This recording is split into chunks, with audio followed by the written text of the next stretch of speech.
par līgumu, ar kuru valsts šo banku pārņēma savā īpašumā. Līgums tika noslēgts 2008. gada nogalē, kad nespējot tikt galā ar finanšu krīzes radītajām grūtībām, Kargins un Krasavickis viņiem piederošās bankas akcijas pārdeva valstī par 2 latiem.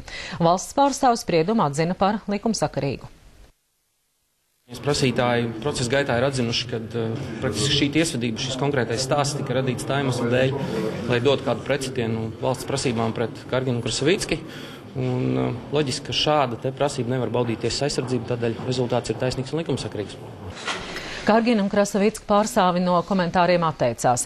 Jāatgādina, ka no šā līguma izriet arī vairāki ķīlas līgumi, ar kuriem apgrūtināta bijušo banķieru manta.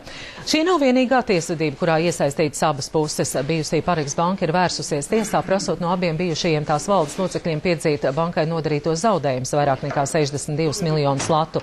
Pilns spriedums būs pieejams 3. februārī, un to 20 dienu laikā varēs pārsūdzēt augstākajā tiesā.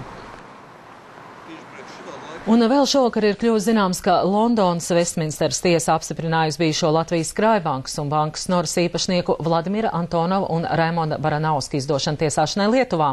Lietuvā viņi tiek turēti aizdomās par īpašumu piesavināšanos lielos apmēros, un tiesa Londonā ir noraidījusi viņu advokāta apgalvojumu, ka Lietuva viņus varētu vajāt politisku iemeslu dēļ.